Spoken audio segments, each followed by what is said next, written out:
Not long ago, when you bought something, it was actually yours. A copy of Microsoft Office, a camera, a car, even your phone. You paid once, and it belonged to you. Today, that idea is quietly disappearing.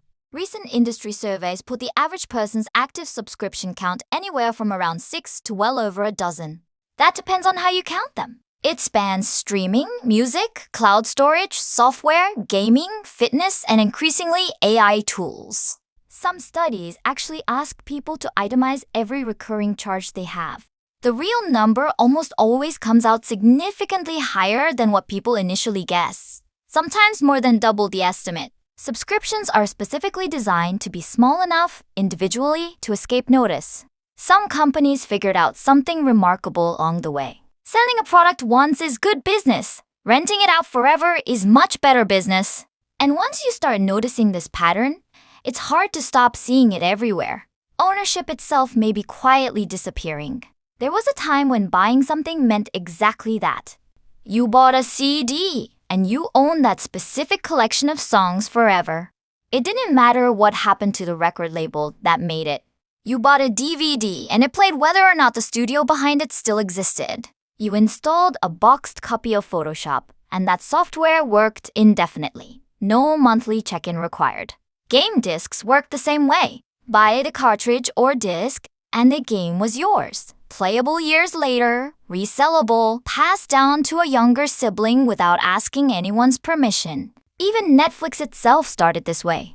Its original business was mailing you physical DVDs. You watched them, sent them back, and the company owned nothing about your viewing habits beyond which discs you'd requested. That model looks almost quaint now, compared to what streaming eventually became. This was the basic deal underpinning consumer products for most of the 20th century.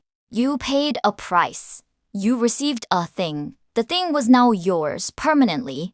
It didn't matter what happened to the company that sold it to you. Now compare that model to something else entirely. A one-time sale gives the company one payment, and then the relationship is essentially over. A subscription gives that same company a recurring, predictable stream of income, month after month, year after year, from the exact same customer. This distinction matters enormously to how a business gets valued. Software companies now track something called annual recurring revenue, or ARR, and monthly recurring revenue, or MRR. These are specific metrics that essentially didn't matter much in a world of one-time purchases. Wall Street has developed a genuine, measurable preference for this kind of business. Between roughly 2015 and 2020, subscription software companies traded at valuations around 40% higher than comparable traditional software companies. Companies selling similar products through one-time licenses. That gap has narrowed somewhat in more recent years. Investors have started demanding clearer paths to profitability, not just growth. But the underlying premium hasn't disappeared. It's simply become more selective, rewarding subscription companies that can prove customers keep renewing and spending more over time. A company selling a product once has to constantly find new customers just to keep growing.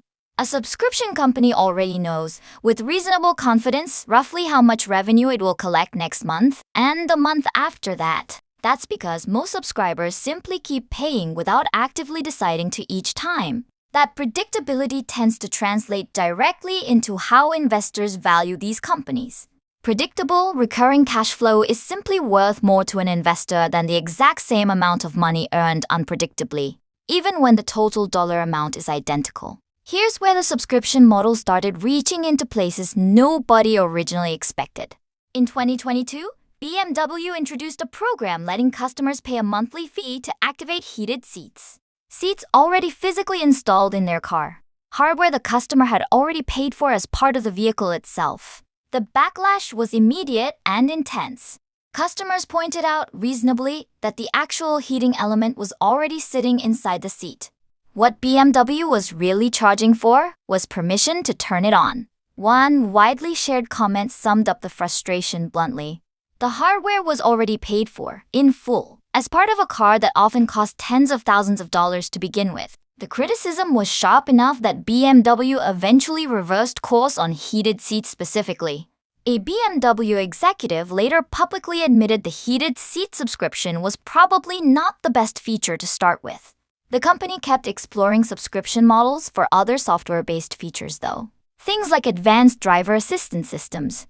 BMW argued those genuinely require ongoing cloud computing costs to maintain, unlike a heating coil which costs nothing further once it's simply switched on. Agricultural equipment maker John Deere faced a related but distinct controversy.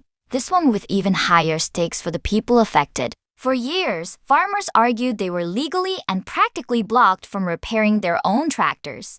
Equipment they'd purchased outright, for hundreds of thousands of dollars in some cases. Diagnostic software and replacement parts were tightly controlled through Deere's own authorized dealer network. That dispute eventually resulted in a significant class action settlement. Deere agreed to pay out roughly $99 million to affected farmers and equipment owners.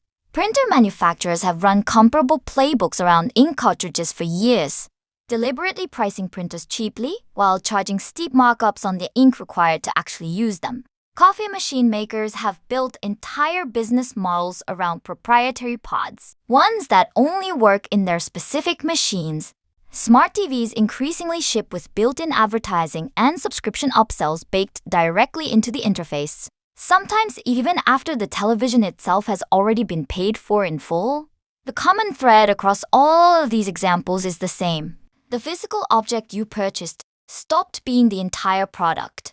Ongoing access, ongoing permission, ongoing payment became part of what you were actually buying, whether or not that was made clear at the point of sale. Companies like Adobe, Netflix, Spotify, Microsoft, and Salesforce didn't stumble into subscription models by accident. They deliberately restructured entire product lines around them, often after starting out selling one-time licenses or physical products entirely. Adobe is a particularly clear example of this transition. For years, you could buy a boxed copy of Photoshop outright, install it, and use that exact version indefinitely, with no further payment ever required. Adobe eventually discontinued that option entirely. The company moved its entire creative software suite to a subscription-only model called Creative Cloud. That decision initially frustrated plenty of longtime customers, some of whom organized petitions and public campaigns against the change. But it dramatically increased Adobe's predictable recurring revenue over time, and the company never reversed the decision. The financial logic here is genuinely straightforward, and it's backed by real market data. Recurring revenue models tend to earn higher valuation multiples than comparable one-time sale businesses. Because investors can forecast future cash flow with meaningfully more confidence, companies with particularly strong customer retention tend to earn much higher valuations. That means subscribers who don't just stay but actually spend more over time. Historically, these companies have been valued at roughly double the multiple of companies with weaker retention, even when both are technically subscription businesses. A company that knows roughly how much it will collect next quarter is, from an investment standpoint, simply a safer bet. Safer than one that has to win each individual sale from scratch every single time. Somewhere in this shift, something changed for the people actually paying these subscriptions. Even if it wasn't always obvious in the moment it happened, you don't really buy a movie on most modern platforms anymore. You buy a license to stream it. That license can technically be revoked or altered if the underlying licensing agreement between the platform and the studio changes.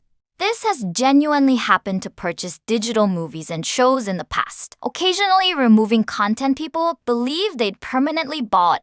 You don't fully own most modern video games either. In the traditional sense, you own access to play them, contingent on servers staying online and licensing agreements staying intact. That's why some older digital games have simply become unplayable once a publisher shut down the required servers, regardless of how much the original purchase cost. The core shift is subtle but genuinely significant. Ownership implied permanence, a relationship that ended the moment you paid. Access implies an ongoing relationship instead, one the seller can modify, restrict, or end, sometimes with very little advance notice. Artificial intelligence has taken this shift and pushed it even further, arguably faster and more completely than any previous technology has managed. You cannot buy a perpetual one-time license to ChatGPT, Claude, Gemini, or Perplexity. Not the way you once bought a boxed copy of Microsoft Office. These tools are only offered as ongoing subscriptions or metered pay-per-use access, with no permanent ownership option available at any price. There's a genuinely structural reason for this, separate from simple corporate preference. Every single AI response requires real computing power, real electricity, and real hardware, every single time it runs. A one-time software purchase historically meant the company's costs were mostly finished once the software shipped. AI doesn't work that way. The cost of running the product recurs every time a customer actually uses it, which means the company providing it needs a recurring revenue model just to cover its own recurring operating costs. In a strange way, AI represents the purest expression of the subscription economy so far, a product that is genuinely impossible to fully own, because using it costs the provider real, ongoing money every single time, indefinitely, for as long as anyone keeps using it. If this pattern continues along its current trajectory, plenty of categories that still feel firmly like one-time purchases today may not stay that way for much longer. There's already active discussion across several industries about extending subscription and usage-based models further into cars, home appliances, robotics, healthcare access, and education. Sometimes under the broader industry label Everything as a Service, or XSaaS.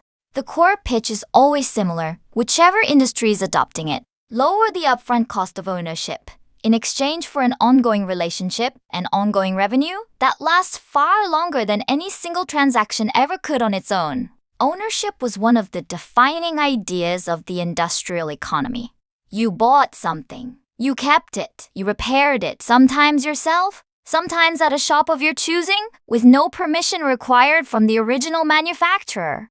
You passed it down, sold it, or simply held onto it, entirely on your own terms, for as long as you wanted. The digital economy increasingly works differently. Products have quietly become services. Ownership has increasingly become conditional access, contingent on continued payment and the seller's own ongoing decisions. And recurring revenue has become one of the most reliably valuable business models modern companies have ever discovered, rewarded consistently by the market that funds them. The real question isn't really whether subscriptions will keep expanding into new corners of everyday life. The evidence increasingly suggests they will, across nearly every industry examined here. The harder question is simpler and worth sitting with. What will still genuinely belong to you outright with no ongoing payment required 10 years from now?